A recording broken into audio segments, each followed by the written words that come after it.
What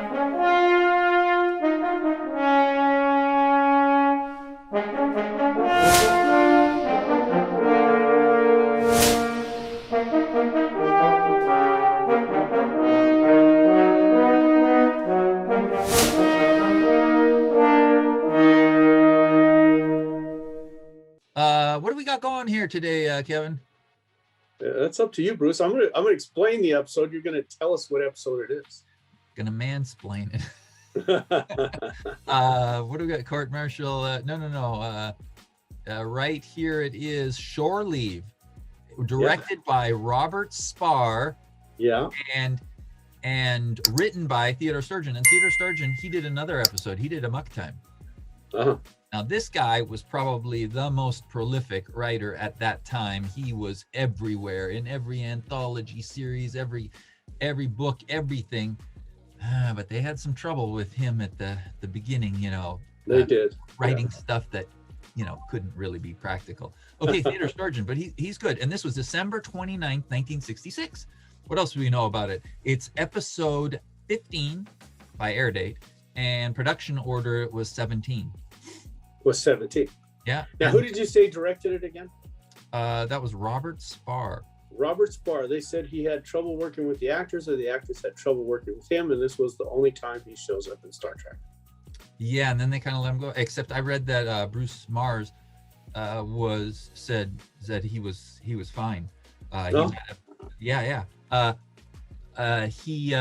Bruce Mars also went to the director and said, I have an idea about this character. And he wanted to not be as serious and just be kind of goofy like he was. Yes, to be a little more crazy. Yeah. And it wasn't accepted too well, that's not my pay grade or something like that. You're gonna have to talk to someone else. And he went to he went to Gene, who was writing at USA, while they were out there, they were still modifying stuff. And he got that. They managed to come to agreement, and it worked.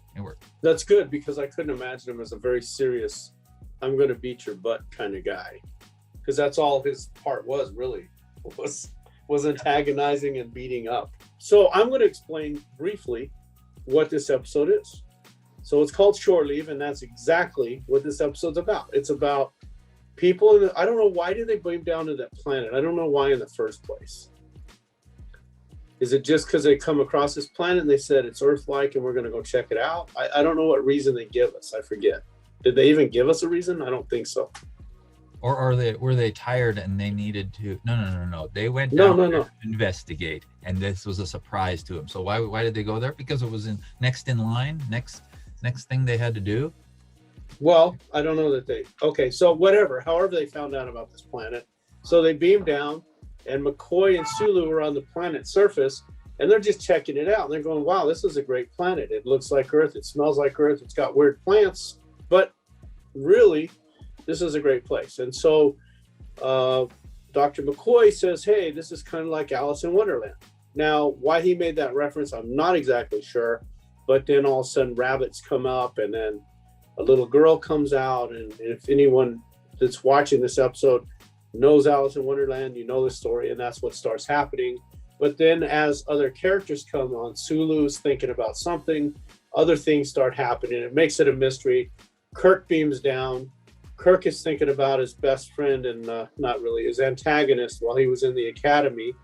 And he shows up, starts beating the heck out of Captain Kirk and antagonizing him and everything else. And then some other stuff happens. And as we go along in this episode, we'll kind of go through what happens in this episode and how we get to the end. I won't tell you the guys the end right now, but anyway, things that they think you'll have to let me know what happens. Because I finally integrated the fight, and I finally go, it's not that bad. It's a very long fight, and I could tell that Gene Roddenberry was sitting under the tree writing massively, and they go, Gene, what should we be doing right now? He goes, well, no, it was actually turned out to be a pretty good fight. So, Bruce, you say that the Enterprise is going backwards on this episode. Yeah, and I'm told that it's the only time that it goes clockwise from right. They said one other time. I saw where they said. Yeah, well, I'm saying mirror, mirror, but okay, right? Yeah. Well, I don't know if it's mirror, mirror, but I'd have to look it up. But yes. But if that's it, I'm saying this is the only normal time. Mirror, mirror. Obviously, they had to switch. Right. Gotcha. So apparently, the writing on they just flipped the film. So look close, and you might see the numbers on there in reverse. And why did they do that? Do you know why, or they just made a mistake when they were printing a copy? No, I don't. No, I think it was a conscious decision. Not. Oh, really? I don't know that it was missed. I didn't read anything about it. So you're saying that the rarely seen left side of Spock when he's doing his stuff, and I'm gonna throw something in about Spock.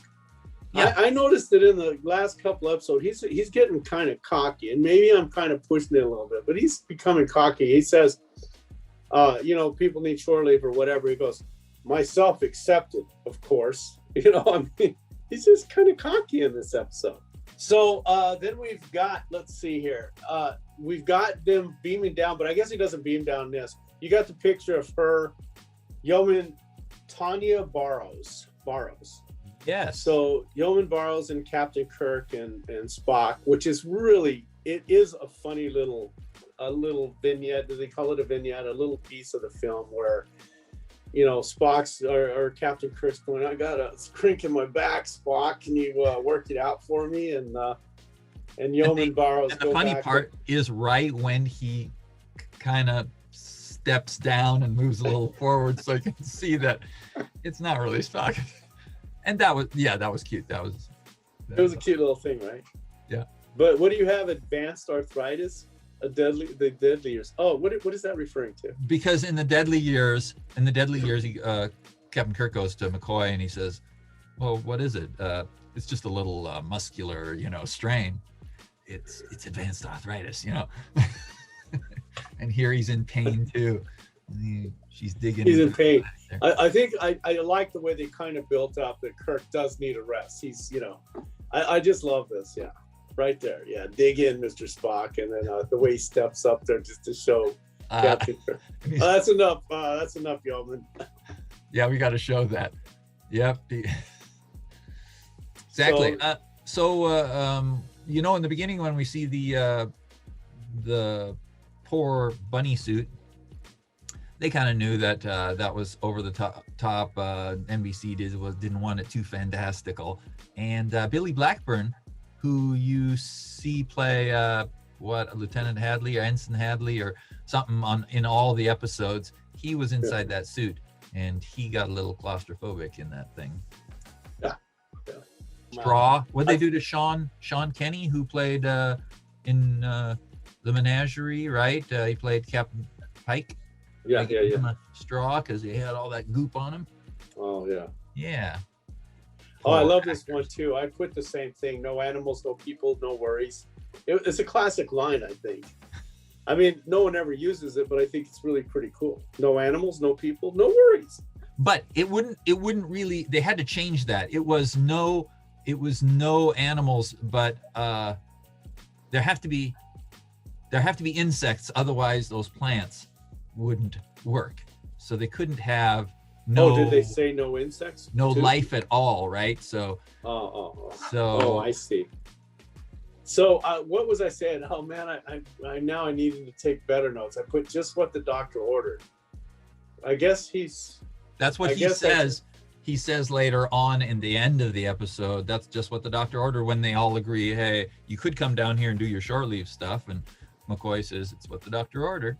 And then he didn't say it twice. He just said it that one time. I thought he only said it. Well, let's prove it. I've got my insight. I've got my. I mean, I may have put it under this as just what the doctor ordered, out of order. And then, so that would have been Sulu's line. And then he said, just like Alice in Wonderland. And that's where you kick off the fantasy creatures and fantasy stuff. Because then he sees the little bunny rabbit as Sulu's going and checking out the plant life. And but I like when they're back on the bridge, and because this reminds me so much of my friend from Brazil. where Spock is given Captain Kirk the lecture on to rest is to rest. So we don't go running about on. He says, on my planet, to rest is to rest, to cease using energy. And then he says something about running about the fields of grass. To me, it is quite something. Illogical to run up and down on green grass using energy instead of saving it. Okay, so then he's given him the little crew member lecture to Captain Kirk. I gotta say, I love the way William Shatner acts, because the look that he gives to Spock after he gives him that lecture and he gets trapped in his own, like a chess game, right? Right. To tell him that, and he goes, well, you can't let some crew member get away with that. He goes, well, have a great rest, Captain Kirk, or go rest and rehabilitate, or whatever he says. And the crew member refuses to take rest and rehabilitation. But Captain Kirk looks at him like, I'm going to get you for that. I mean, if you look at that, it's hilarious, the look he gives him. It's like he doesn't say anything, but his face says it all. Yes. So. When a crewman's right ends when the safety of the ship begins. Now that man will go ashore on my orders. What's his name? James Kirk. Enjoy yourself, Captain. It's an interesting planet. I believe you'll find it quite pleasant and very much like Earth. And I like that line because it partially goes over the next scene. It's like it goes over voices. It's like voiceover on the next scouts. Is Kirk down on the planet then, or not? Yeah. I mean, they just transitioned. Cool. There was no beaming or anything. They just had that line. I believe you'll find it quite pleasant, very much like. And then scouts have detected no animals, artifacts, or force fields of any kind. Only peace, sunshine, and good air. You'll have no problems. I think I didn't see anyone transport on this episode except for Spock. I think they only have one transport thing. Yes, and but they did that. I mean, they made a point of that where he said, I calculated that we'd have just enough energy to do a transport, but they saved a whole bunch of art. What do you call it? Special effects. Right? Yeah, that's got to cost a fortune. And the episode went over. I think they were reduced to $185,000 episode, and I think they went way over 200. Oh, really? On this episode like here? 225. This was filmed at Africa, USA.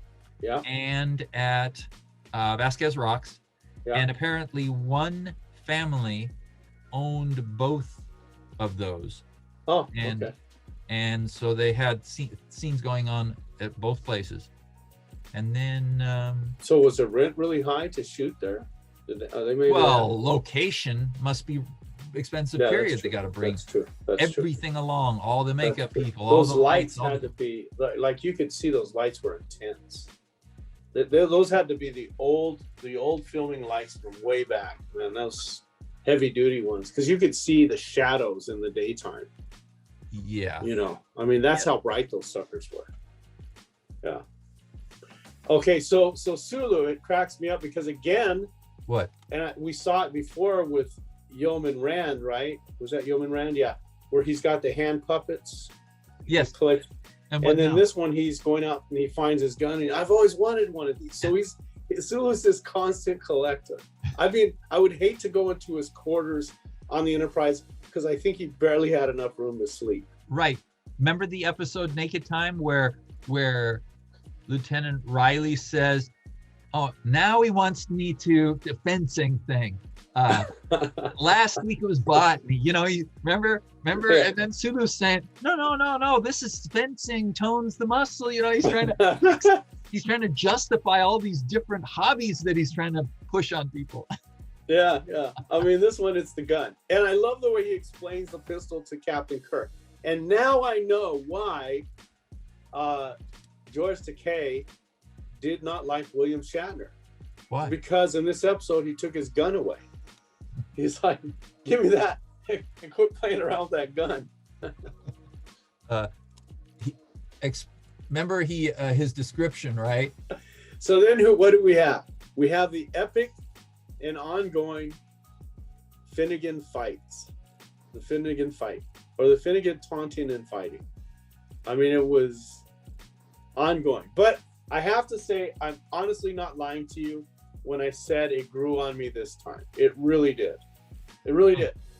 I mean, the fight was for a reason, and honestly, if I thought back, and I'll get to it in the end though, of what I would love to do with some of the people that I had in elementary school and high school, there you go, man.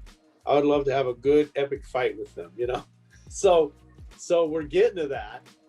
And you were talking about Bruce, huh? That sand in the face thing. Yeah. Oh man.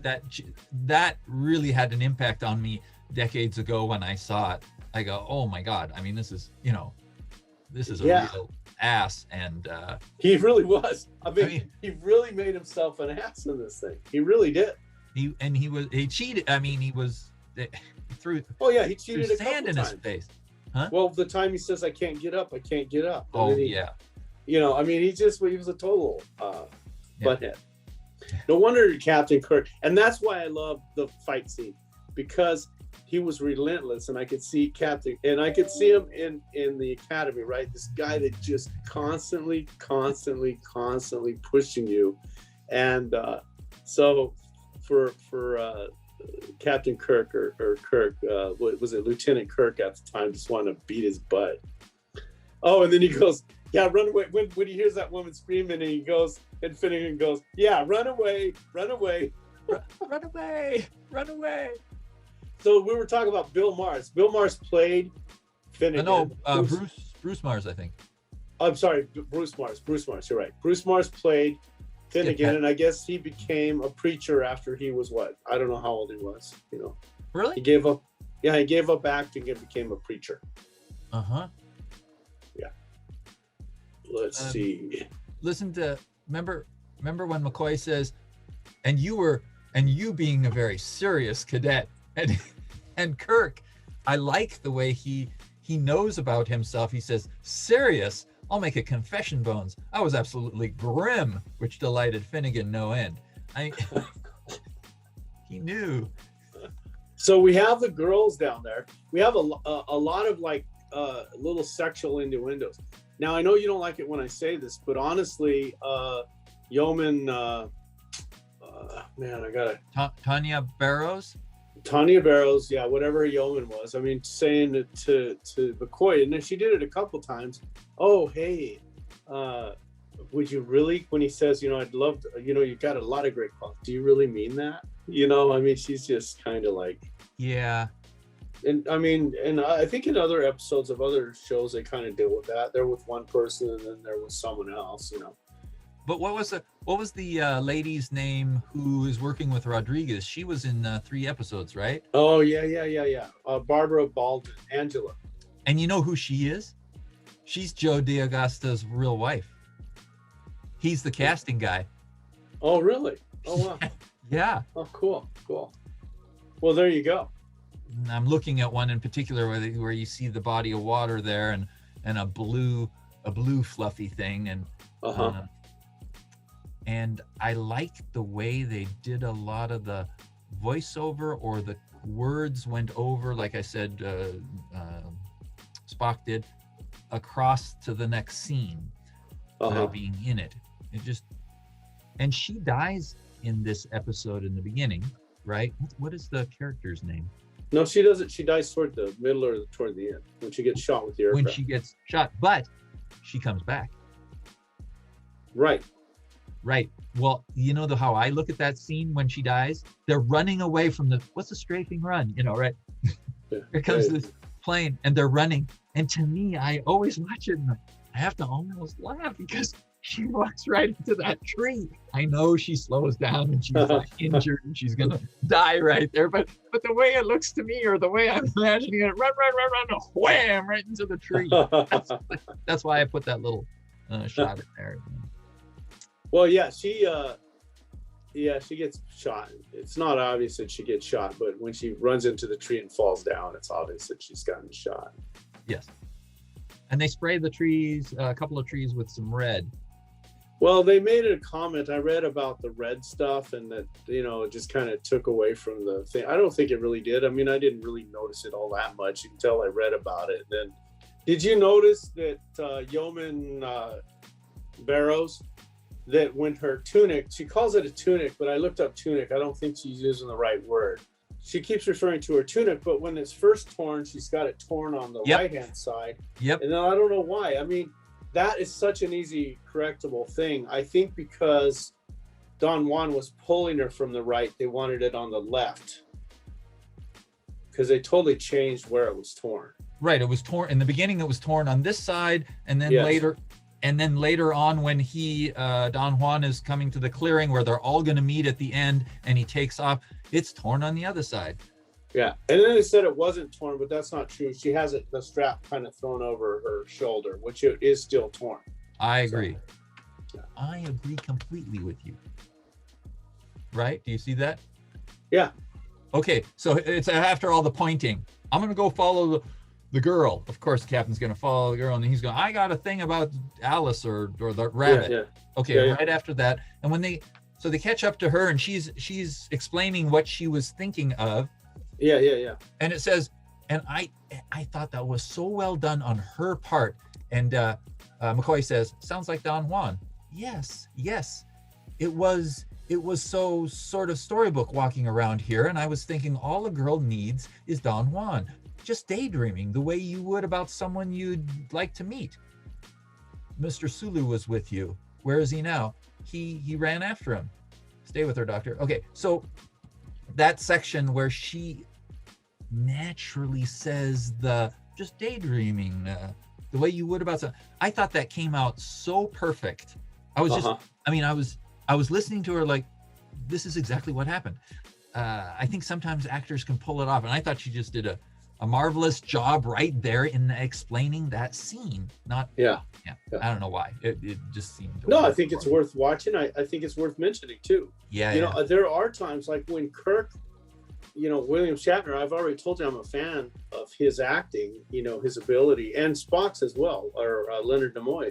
They both have very good places where their acting is phenomenal. I think that they do a really good job, and for being Star Trek, which I don't, I know a lot of people think of it as a very, I don't think of it as like Shakespeare or something, right? Where you put a lot of acting chops in it. But honestly, they brought a lot of acting chops to the Star Trek series. A lot of good acting. There's other shows on TV and stuff that are so poorly acted. And I think they did a very good job of picking the actors for this. So I think it's worth mentioning that she does a really good job there. And if you get engrossed in it, that's great. These little pieces, little places, I enjoy watching, and it happens a lot in Star Trek. I'm just surprised. So Kirk goes bounding away, running to find Sulu, right? And I had no idea that William Shatner's or Kirk's brain didn't. They should have done a Kirk's brain episode, because he totally just forgets what he's doing. He sees a flower, he looks down. He's looking for Sulu, and he's looking at this flower, and he totally loses what he's doing. His whole focus is gone. Yes. Right? Yes. You know what it was? It's that episode that I didn't like, that I gave a 0, where he gets under that big thing and it sucks his brain out. What was that one called? What? He's under the thing that sucks his brain out, and she's telling him. She's telling him. Dr. Adams, Dagger of the Mind. Daggers of the Mind. And no, so that's not I it. think Dagger. No, for crying out loud. Anyway, we'll figure it out. We'll dub it in here. But that's what happened to him, dude. Dagger of the Mind, yes. He had kind of a total flashback where his brain was sucked out, and he goes, "What? A flower?" What was he thinking? Jeez. He runs away from him. He's frantically looking for Sulu. I can see that happening. It reminds me of a dog that you got that's looking for something and it just forgets what it's doing, right? He is now. Is there something supposed that we both missed on that? Because when he's in front of Ruth for the first time, Rodriguez gets in there and he says, "I saw some birds." You got a problem with you don't like birds, Rodriguez? Well, that's what I'm saying. He's distracted. Yeah. Why, as the captain, was it so difficult for him to get away from dealing with Ruth and focusing on the damn conversation with Rodriguez? That was it too. I don't know why he why they made that change. I think that was a conscious decision on the director's part, or William Shatner's part, or Gene Roddenberry's part. Whoever said that, it had to have been a conscious effort to where he completely lost his mind. Did we miss something? Was there supposed to be No, I some don't sort of think so. spore But- activity? Yeah. Oh, spore. maybe Like- that flower. Right, like this side where some character comes out and you're just thinking about it and it just amplifies what you're thinking about, and that can't be it because the other people didn't. So then he sees Ruth. So this is where the story for me kind of starts coming together. I mean, the whole story's kind of coming together, but when he sees Ruth, and you kind of know he's got a little fantasy thing going on there, and I know that Yeoman Barrows has a thing for Dr. McCoy. She wants her. I don't think McCoy had given her what do you call it when you inspect someone? Her physical. So I love the way you got about 10 of these antennas hanging around here. I love the antennas. I think you need to put up your antenna again just so people know. I took a screenshot of every antenna. Now what?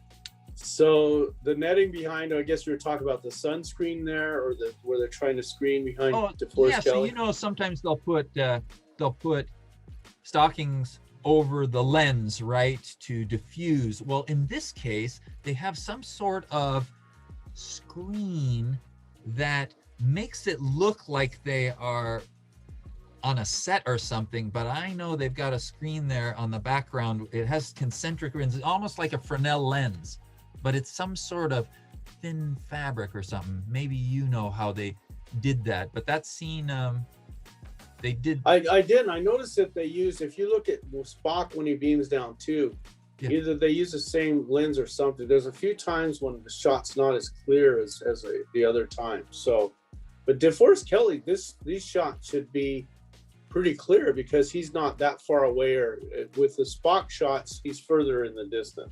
Here and they look got him grainy in focus, and they did not do this where the background is out of focus. They put something behind him, a diffuser or something. And it almost looks like concentric rings, but I think that's maybe they were trying to get the sun out or something, to try and make the day look the same or something like that. So what do you got left, McCoy? You got the phasers wouldn't work, and then what's just left, McCoy? Where are we at? What number? What? 2819. Oh my gosh, we gotta move forward. Oh, well, we could go through. I mean, you got the stuff, and then the geese that flew by. I'm not sure what Rodriguez shot them first. He shot with what? He was trying to shoot a goose? No. Didn't they realize? I think there was another shot where the phaser didn't work. There was another time. Was Sulu shooting the samurai or something? The phaser didn't work before. Right. You're right. Yeah. The samurai came out to go after Sulu, and he's going, well, I'll just shoot the guy, and that didn't work. Yeah. And then he comes, and that's what this is. He comes by and he goes, samurai's chasing me. And then Kirk tests his. And it's not working either. Yeah, and why is he not like shooting up in the sky or something? He's aiming at something. I hope it's a rock. You know who it is? It's a Finnegan. Does he know at this point that Finnegan's? Oh yeah, he got smacked. Yeah, he's fought Finnegan a couple times already. Yeah. No, once already. Here she is. I'm trying to track her eye line. She looks left, and she's looking at McCoy, and then she moves right, and I'm trying to get the direction of which way the night's coming. And she. Well, yeah. I mean, they messed up the eye line a couple times in this episode. Oh, you also think? With the tiger, with Rodriguez and the tiger. What happened? He's looking down, and the tiger's up in a tree. They should have put the tiger stalking him from the ground. His eye line would have been right. But if you look at his eye line, he's looking down, and she's looking down at the tiger. But the tiger that they're showing is stalking him from a tree at first. So the eye line, he would be looking up at a tree, not down at the tree. So they screwed up on the eye lines a couple times here. Speaking of tiger, the tiger was without a chain in the beginning, and he was chained up. He got loose. Really? For real? Kirk William Shatner said, wouldn't it be cool if I, kind of wrestled with the tiger? I mean, he suggested this as a thing. And then later on, he thanked Gene Roddenberry if you watch the DVDs, he says, for some odd reason, I thought it might make an exciting scene if I were to wrestle the tiger. So I was just, when he first sees Ruth, because I think I don't know if we're past Ruth or not yet when he's getting to see Ruth.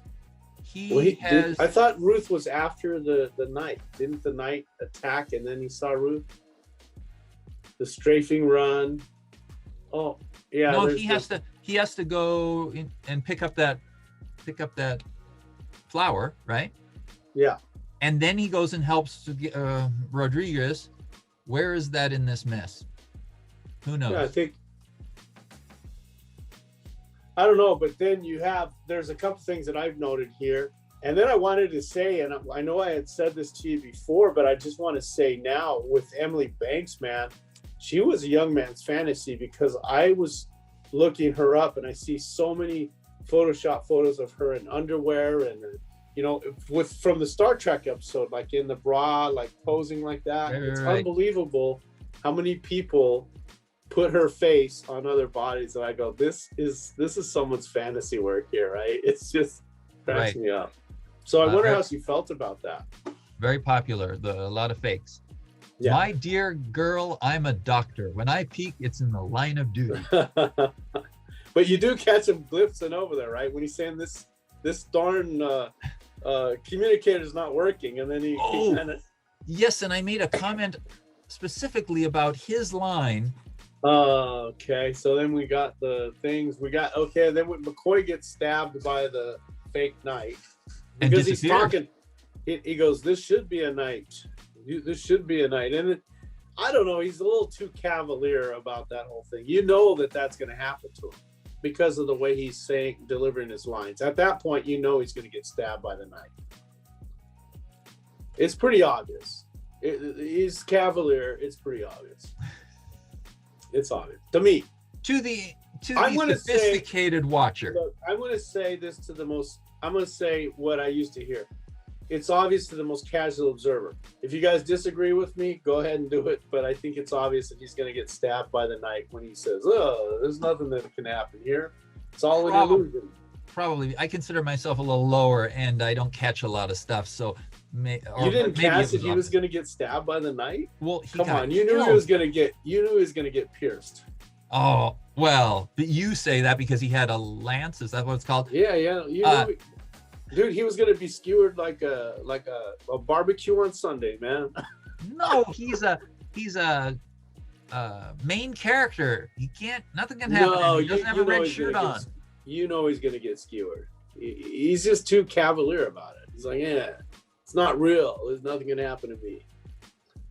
Like a lot of Star Trek episodes, they do that. They kind of like figure everything out. I'm glad he kind of didn't figure it out, and he got. I love the shot you put for 33, 40, 26. Hold on, let me look at the face shot from the night. 33, 40, 26. Yes, he pushes in on that.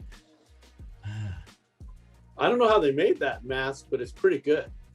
Did they? So we're talking about the mask of the night when he's laying on the ground after William Shatner knows, or Captain Kirk's character knows, he can't use a phaser, but he can use the gun. That's right. Wasn't there a quick no when Spock wanted to shoot? Yeah. And then he whips out the gun. He's quick thinking. Fortunately, he had enough bullets left. Apparently, they had to count when they wrote the script. They had to recount bullets. It's 7 bullets. Oh, really? It's 4 for the beginning, Sulu, and there's 3 again in the end. So now I didn't count them, but that means it's a nice, pretty interesting weapon with 7 bullets. Yeah. So what did they do? What did they do here? Is that a lot of rubbery?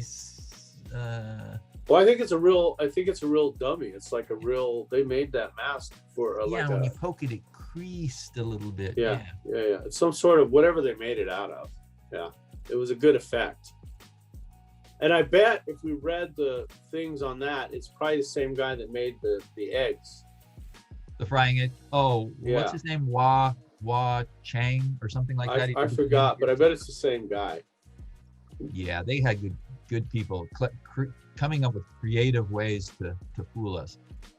And then you're talking about Bruce Mars as a clairvoyant maneuver. Bruce Mars applied for the job for Bailey in Corbomite maneuver, but he didn't get it. But what he got as a consolation prize. He was a background. He was a in the Corbomite maneuver, really. But then he gets appears in Assignment Earth as the police officer, Charlie. And then Barbara Baldwin is Joe DeAugusta's wife, and she's in 3 episodes. Angela Martine in Shore Leave, and then she's in Space Seed and Turnabout Intruder. What is she in Space Seed?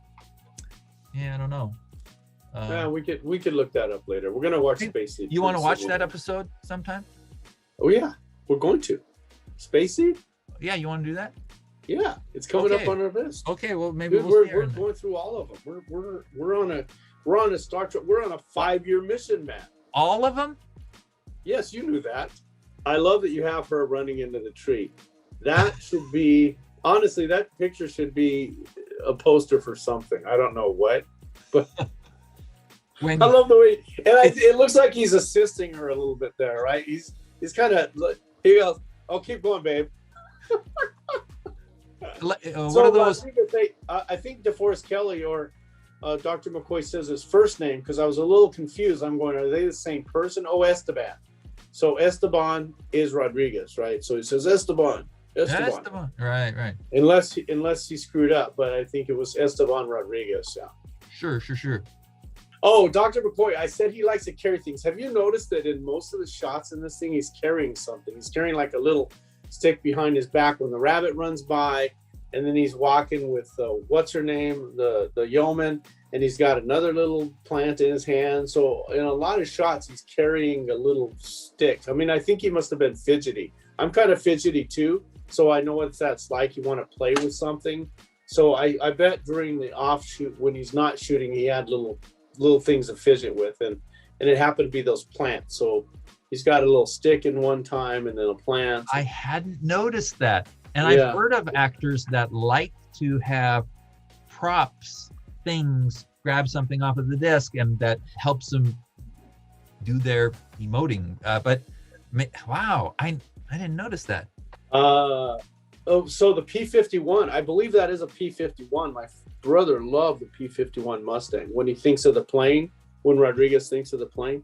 Yeah. And then I love that they don't strife until he says, well, she goes, is it dangerous or something? I forget what she asks. He goes, not unless it's going to strife you. And I love that they didn't do the strifing of the airplane until he said that, right? It wasn't like the airplane came out and was strifing first. It's like it didn't do it until he said it. Yes. Okay. But look at that. You said P-51. Is that shot that I have of one? It's supposed to be a Japanese plane. Is that a Japanese plane? It's a Japanese. When I'm looking at the wing, it looks like an American. Doesn't it have the American insignia on one of the wings on one of the plane shots? It does, I think. Okay, and the sprinting, they didn't like the director because he spent so much time on setting up those dolly tracks to track for Kirk and Finnegan. When Tonia Barrows and Kirk are walking along, that's one, right? They're going from left to right. And then they capture him jogging, and they're tracking him. He's not jogging, he's running. He's in a full-out run, isn't he? No. Look, at 36:32, he's jogging in front of the camera. Oh, yeah, that's right. And at 36:46, the scene changes, and he is at full tilt. It's so jarring to me. I can't handle it. He's just lumbering along, trying to make where he's going, and then the next scene, he's like, zoom. So you are talking about his shirt being torn, but that's because he fought. This is where I said Finnegan. I said he's an B. He really was taunting him, and that's where I started liking the fight. I think before I was just looking at the fight, it goes on forever, but I do like that he taunts the heck out of Kirk, and Kirk is getting so angry. And then what really is really cool is when he's finally kind of done with the fight. But what I did love is when Spock goes, "Did you enjoy that, Captain?" And that was the whole heart of this fight that went on forever, is that Kirk had to really work this out, right? He was so mad for so many years and so annoyed by this guy that was just this SOB that I thought, yeah, that fight was about the right length for this show. And I really got it this time. So I'm really glad that you had me watch this about 5 times to kind of get that fight. No, but I really did. This time it really kind of This time you watched that's your word for what we've been through, but none of this is permanent. Here you have to only imagine your fondest wishes, either old ones which you wish to relive or new ones, anything at all. Battle, fear, love, triumph, anything that pleases you can be made to happen. Right. And then what does Kirk say after that? Except I think he's saying McCoy is dead. The term is amusement park, of course, an old Earth name for place you go, interesting things. Let's see. An entire planet was constructed to play, advanced, as you obviously are. Are you still play? Kirk sure Oh, is. I love the way they didn't want to get into trying to explain the culture. It's too advanced for us. This was one of those where they sloughed it off, right? But they don't slough off some other stuff because they didn't want to they didn't want to get into it with the audience. They go, "We're running out of time here." Yeah, I think Spock says, "It's too advanced for us." Spock. The more They don't complex want to the mind, the greater the need for play. The simplicity of play is what Kirk says. And Caretaker says, "Exactly, Captain. How very perceptive of you." That still doesn't explain the death of my ship's surgeon. Yeah. And then of course McCoy comes and says, and I love the way that poor girl that's in the pink, she's trying to get into her mark. I mean, I don't know who told her she had to be so precise on her mark, but she's trying to move up to her mark when McCoy's going, "It's probably because I'm not dead." And if you look at her, she's like looking for her mark. It's so obvious, Oh, excellent catch. I didn't see. Okay. Yeah, take a look at it. She just keeps trying to get to her mark. She's looking for her mark. And then the yeoman putting her claim on Dr. McCoy. So there's obviously got to be a relationship going on between her and McCoy. I mean, she can't be that possessive without having a relationship with him. Yes, it's not just the fact that the planet is a nice planet to be in and you're relaxed. It just didn't all start then. Yeah, right? They've obviously got something. They've been going at it for a while. It's getting hot in here. It's getting hot. And so that's our next episode. And that's kind of that's kind of it, right? Right. I didn't miss anything in this episode, did I? Did I miss anything you wanted to talk about in this episode? But those stunt people, and I could see, I mean, I wouldn't want to be falling down on my hands on that dirt. I mean, that looks like it kind of hurt. But Kirk, I was going to say on one of his stunts, when he's facing the camera and Finnegan hits him and he just spins and falls. I mean, that was quite a stunt that he did there. I'm like, wow, he went for that one. So I think they had a lot of fun doing that. So what we're talking about is the next episode, of course. We are, yeah. So let's rate this episode. Unless you have something that I missed on what you want to say about shore leave. I may have missed something as we're going along. Yeah. And that was in the Vasquez Rock, some of that. Kirk is running downhill and there's tire track. You can see tire tracks. Yeah. They said that in the notes that for an uninhabited planet, there's a lot of tire tracks. Because they go, it's uninhabited planet, but then they go, yeah, there's a lot of roads and a lot of tire tracks. No, I'm not knocking all of this stuff. I love picking that stuff out. Episode. What do you think? This was fun, and I like the voiceover and the camera angles. I never even said that. Remember when they were both walking, Tonia and the captain, and she's going, and yes, sir, I meant, or whatever, and they're talking about the nice. The camera is following them, but it's going from down below. looking up at them. All sorts of neat stuff. They probably didn't like the director spending so much time on all this crap, but it's great. Yeah, good stuff. So it wasn't just like run and gun. He just kind of took some time to do it. I'm really glad that you had me watch this like 5 or 7, 20 times. I'm just gonna every time you're gonna film. How many years? 38 times. So yeah. What's your rating on How do we rate this? It's different because it's fun, right? It's piece of the action, tribbles. What do we have that's fun? Shore Leave. Yeah, the one with the guy, the kid. Squire of Gothos. Squire, yeah. Yeah. Good stuff. This was I'm looking at next episode and that's wrong. I need to look at some pictures here. Well, how do I rate this? I want to give it a good rating because it's a fun episode. I would watch it all the time. But I'm cramming a lot of stuff, and I told you I know a lot of stuff around 80. I know. Is this better than some of the serious stuff?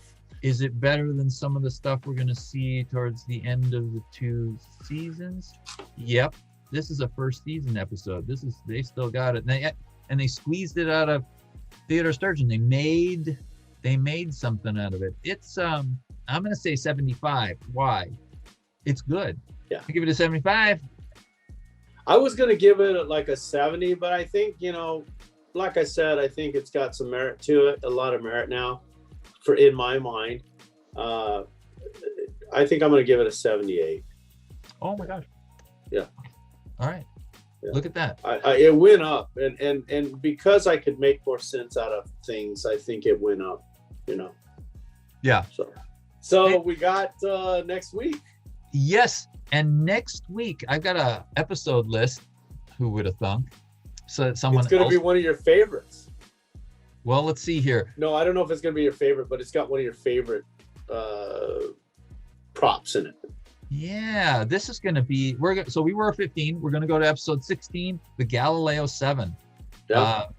Robert Gist is the director. Oliver Crawford's story.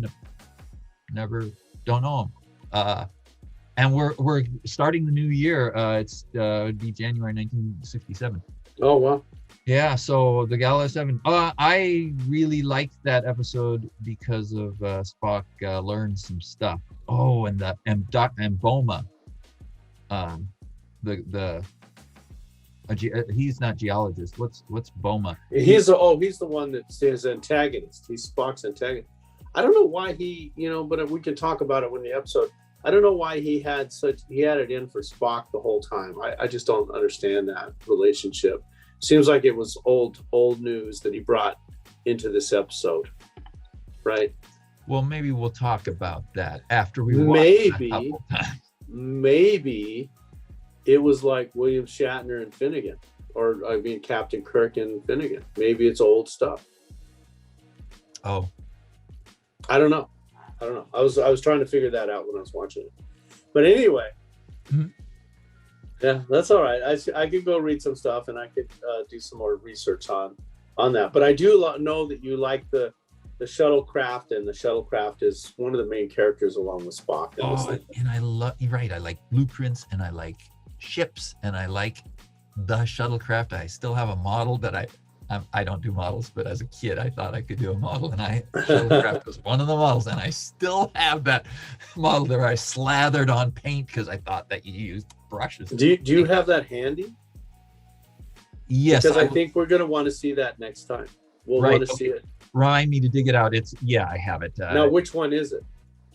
AMT model from the 70s. No. Which shuttlecraft is it? It's not the Columbia. Is it the Galileo 7? Is it the Galileo 7? Well, that's a good question. Did AMT? Sure, they would have made Galileo 7 to sell. That's why AMT made the set. They said, we want to do the set if we can have the rights to the model. They wouldn't have done Galileo 2 when it got, because it's gone. Now there has to be a replacement for it. Yeah. With the Galileo 7 number 2. I wonder if they put both stickers in later on when that happens. Hey, you can have either one. The dead one? Yeah, I'll dig it so good. So that's what we're seeing next I like this episode. I'm glad I got a chance to watch it for the 37th or 39th time. Always a pleasure. Very fun to talk with you about this. This is great. It is. I think this is great. It's a great exercise for me, for sure. It really is. It's like... I'm glad you came up with this idea. Yeah? Yeah. Well, I'm glad you were there for me to do it with. I mean, without you, it would have been just an idea. Right. And I watch them on my own. I get a completely different perspective. Every once in a while, you blow me away with, whoa, I better not admit that I didn't look at it that way. That's pretty interesting. It's really cool. Cool. All right. You're just all wrong. I know. So we're doing Galileo 7 next week, and that'll be next Thursday we're on, right? Wait a minute. I mean, Wednesday. Is it Galileo 7? Yes. Right. Okay, good. I want to make sure I'm on the right one. We just did short leave, so Galileo 7. Yeah. Okay. So, all right. I'm looking forward to it. Sounds great. Thank you. Catch you later. Okay. Have a good night. Yeah. Bye-bye.